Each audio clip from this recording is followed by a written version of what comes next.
यहाँ पर अडयाला जेल में कल हमारी थी स्टेटमेंट पे जरा और आज कंक्लूड हुई और मैं एज ए विटनेस था यहाँ पर और जो जज साहब से मैंने अपना बयान दिया उसके ऊपर कल जरा हुई। इद्दत का केस था ये और इसके ऊपर तमाम जो मेरी स्टेटमेंट थी उसके ऊपर उनका पास कोई जवाब नहीं था, कोई जवाब नहीं था।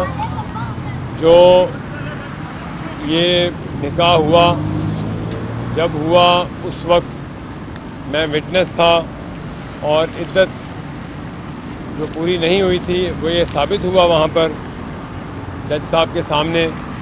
मुफ्ती सईद ने भी ये इकरार किया इस बात का कि उनके भी इल्म में नहीं लाया गया और जरा मुकम्मल थी। उसके बाद आज जो मेरी स्टेटमेंट थी उसके ऊपर भी हमारी एक मुकम्मल तफसीली इस पे जज साहब के आगे बयान हुआ और तुम दोनों जो फरीक थे जिनके ऊपर ये जिन्होंने साबित करना था ऐसा कुछ साबित ना कर सके। जो स्टेटमेंट मेरी तरफ से गई थी अदालत में, तो इससे क्या मालूम होता है कि आप एक पार्टी के इतने बड़े लीडर खुद को कहलाते हैं और आप खुद झूठ पर एक ऐसी अपनी ज़िंदगी का फैसला करते हैं और लोगों को आप बड़े बड़े दर्स देते हैं। तकलीफ से ये बात कहनी पड़ती है कि हमारे नौजवानों को भी गुमराह किया गया।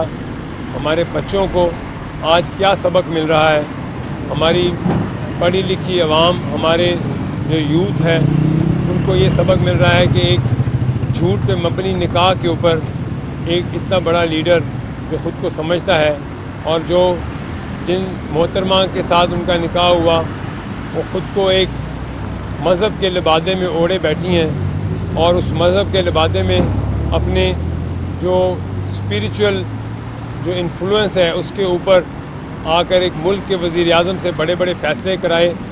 मुल्क के साथ ऐसा मजाक किया गया, इस मुल्क के ख्वाबों के ऊपर मुल्क के फ़ैसले होते थे और वो ख्वाब के पीछे दर हकीकत एक ऐसा जोड़ा था फ्रॉडियों का, फराज गोगी और जमील गुज्जर, जो पीछे से बैग पकड़ते थे और ख्वाब की ताबीर ये होती थी कि आप ख्वाब आए और आप किसी को वज़ीर लगा दें और बड़े बड़े ओहदों पर फाइज हो जाएं।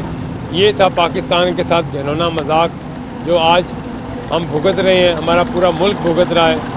आज इससे बड़ी क्या शर्मनाक बात है कि एक ऐसे केस के ऊपर बुलाया गया और एक ऐसा केस, एक ऐसा इल्ज़ाम जो सच साबित हुआ है और जो सच साबित इसके ऊपर उनके पास कोई सफाई नहीं है। और ये ऐसा मैं समझता हूँ कि हमारे मज़हब में भी इस चीज़ की इजाज़त नहीं है। मेरे ख्याल से मैं आपको ये बता दूँ कि पाकिस्तान की आवाम को ये बता दूँ कि खुदारा ऐसे लोग जो बच्चों को, हमारे नौजवानों को गुमराह करते हैं और ख़ुद कैसे कैसे झूठ और कैसे कैसे ऐसे अपनी ज़िंदगी में ऐसे खुद अमल करते हैं जिनके ऊपर सोचकर शर्म आती है और जिनका बयान करना भी जो है हमारे लिए ऐसे बायस शर्म है। लेकिन क्योंकि अदालत ने बुलाया था, अदालत पे सच बताना था और मैंने जो कहा सच कहा, सच पे बताया कि ऐसा ही हुआ। ये निकाह इद्दत के दौरान में हुआ और जज साहब ने, लेकिन इससे हम सबक क्या हासिल करते हैं? इससे हम सबक ये हासिल करते हैं कि आप सारी ज़िंदगी जो दूसरों को चोर चोर चोर कहते रहे हैं, आपको तोशा खाना में भी आपको चोर साबित कर दिया गया, आपके ऊपर ऐसा इल्ज़ाम लगाया गया और वो सच साबित हो गया, जिस पे आप सारा वक्त झूठ बोलते रहे कि ये महज इल्ज़ाम है। वो भी साबित हुआ कि आप चोर निकले। आपने मुल्क का वज़ीर आज़म होते हुए तोशा खाना में चोरी की। आपकी बेगम ने जो कीमती तोहफ़े मिले वो बेचे, वहाँ के लोगों ने ये गवाही दी, वो सच साबित हुई कि आपने वो तोहफ़े बेचे हैं। आपके ऊपर ये आपका इखलाकी फ़र्ज़ है कि आप जब स्टेट के आप हेड हैं, आपको लोग तोहफ़े देते हैं दूसरी स्टेट के हेड, और वो आप अपने फ्रंट मैनों के थ्रू आगे जाकर नहीं बेचते। आप उनकी छोटी सी कीमत अदा करके आप वो पैसा लेकर और आप अपने फ्रंट मैनों के थ्रू वो पैसे कमाते हैं। आप क्या हमारे लिए शर्म की बात है कि हमारे मुल्क का वज़ीर आज़म एक سابقہ وزیر اعظم ایک تو چوری میں توشہ خانہ میں چوری ثابت ہو گئی اور وہ چوری کے الزام میں اس کو سزا ہوئی ہے. آپ کے اوپر سائفر کے اوپر بھی ثابت ہو گیا کہ آپ نے اس ملک کے ساتھ مذاق کھیلا, آپ نے اس ملک کے ساتھ مذاق کیا, اس میں بھی آپ سزا بھگت رہے ہیں. آپ نے اپنے ملک سے ایسا مذاق کیا ہے, آپ نے اپنے ملک کے ساتھ وہ کیا ہے جو شاید ہمارا دشمن بھی نہ ہمارے ساتھ کرے. ہماری یوتھ کو آپ نے ایسا اکسایا ہے کہ آج ہمیں بچوں کو بٹھا کر ان کے لیے ان کو پیپ ٹاک دینا پڑتا ہے, ان کو سمجھانا پڑتا ہے کہ بیٹا اسٹیٹ کے ساتھ نہیں لڑا جاتا, اسٹیٹ کے ساتھ آپ کو کھڑے ہونا پڑتا ہے. یہ اسٹیٹ ہے, یہ ملک ہے تو ہم ہیں, پاکستان ہے تو ہم ہیں. ہم اپنی ذات کے لیے اپنے لوگوں کے چھوٹے چھوٹے بچوں کو نہ لے کے آئیں سڑکوں پر.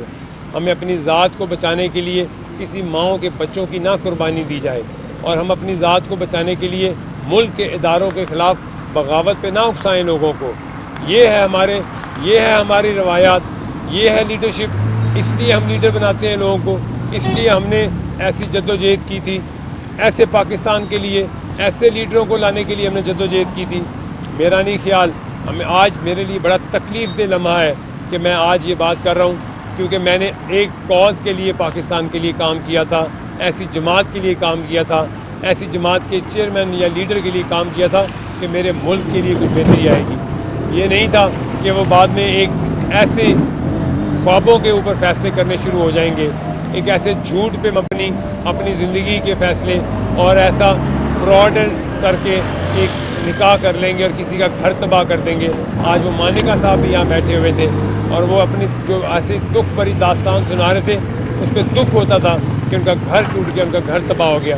ان کے بچوں کی باتیں جو ہمارے سامنے آئی ہیں وہ تکلیف دہ ہیں, وہ شرمناک ہیں ہمارے لیے کہ ہم اپنے ملک کے میڈیا میں ہم اپنے ملک کے لوگوں کو کیا بتائیں کہ اس جماعت کے لیڈر ایسے ہوتے ہیں جو کسی کے جھوٹ کسی کا گھر توڑتے ہیں, کسی کے بچوں کی زندگی تباہ کرتے ہیں.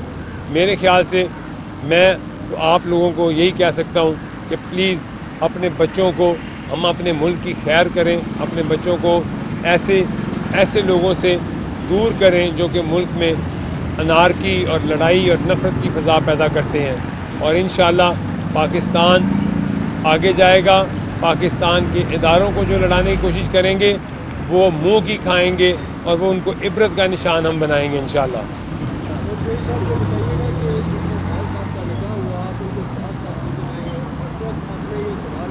کیوں اٹھایا تھا, بالکل اٹھایا تھا, اور ہمیں غلط بتایا گیا تھا, بالکل پوچھا گیا تھا. یہ مفتی سعید صاحب کا بھی بیان ہے, اس وقت پوچھا گیا تھا تو ان کا غلط بیان تھا کہ جی یہ ٹائم پورا ہو چکا ہے.